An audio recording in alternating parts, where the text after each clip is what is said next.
Hi, everyone. I'm John Schmidt, Senior Vice President of the ACO Exhibit Hall. I want to welcome you to this week's Exhibit Hall Flash interview.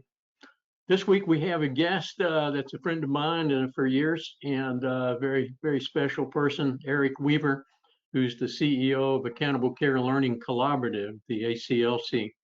And just a note before we get started and hand it off to Eric, the ACLC is really an incredibly valuable resource for ACOs and all value-based entities, really. And so Eric's going to tell us a little bit more about all those resources, and we'll just count on him. It'll be a short time, and there's a lot to talk about. So we'll try and be as efficient as we can. So welcome, Eric. Well, thank you for having me, John. It's a pleasure to be with you, and I appreciate all the work that you're doing there at the ACO Exhibit Hall. Thank you. Thank you. We are staying busy. So Eric, I was thinking as we were looking over my notes earlier, we usually ask our exhibitors several questions about their organization and their competitive edge. However, the ACLC is unique. There really isn't any competitive resource out there.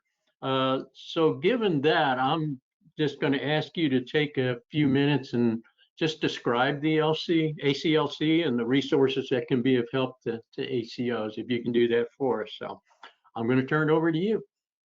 Absolutely. Happy to do that, John. Thanks for the opportunity. So the ACLC, or the Accountable Care Learning Collaborative, we're a nonprofit organization. Basically, you could think of us as the preeminent convener for those organizations that are proceeding in risk-based contracts. We put together peer learning sessions for our members. We're a membership association. We really believe in democratizing knowledge and information and creating an environment to really support ideation and meaningful dialogue around what it takes to ultimately execute on a value-based care agenda.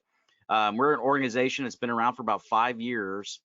We were founded by Governor Michael Leavitt and Dr. Mark McClellan, who you all know in their respective roles leading HHS and CMS respectively. And though they founded us with the mission to really create a collaborative that is more than just networking. It's really, bringing industry together, focusing on solutions, and then, as I said earlier, bringing that information out and democratizing it. So we do our part as a nonprofit, really believing that this transition, this Herculean shift that's happening in terms of progressing, in our industry towards value-based payment, it's not only a moral imperative, but it's an economic and a moral imperative. And we believe that's our social impact to support those ACOs and other risk-bearing entities. So outside of the peer learning, we offer intelligence. So we're releasing intelligence briefs every 1 to 2 weeks. We have a research team that's analyzing policies,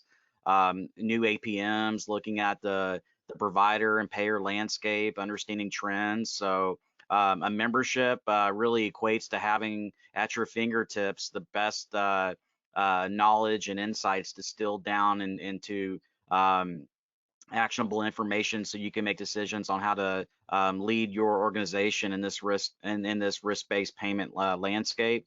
The peer learning, of course, I mentioned. We're also very much focused on workforce development and reskilling and upskilling the workforce for the future of value-based care. So that's really it. And I would just say, lastly, John, we offer a free trial membership to any provider organization out there. That's an ACO that's within a health system or physician-led group.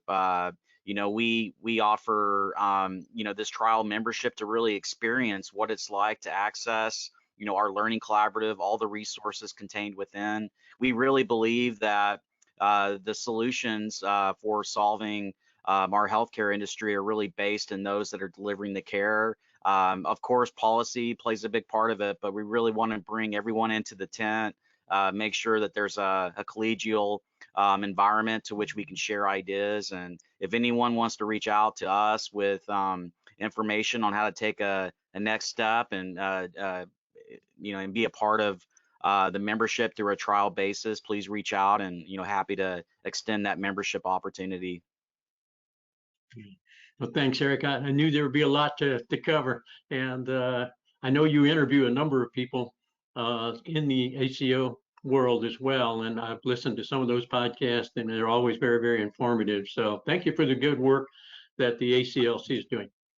I appreciate that, and thank you for bringing up the podcast. It's called Race to Value, and it's out there on Apple and Spotify and all the major platforms. Check it out. We interview all the physicians, executives, and entrepreneurs that are really leading in this race to value. You know, it's just very, very valuable. I want to encourage everybody to visit the ACLC booth in the ACO exhibit hall for more information. And that said, I want to, in the interest of time, I just want to thank everyone for joining us, and a special thanks again to you, Eric, for bringing this information about the ACLC to us. And that said, just goodbye, everyone, and hope you all stay safe and well in this delicate time. Bye now.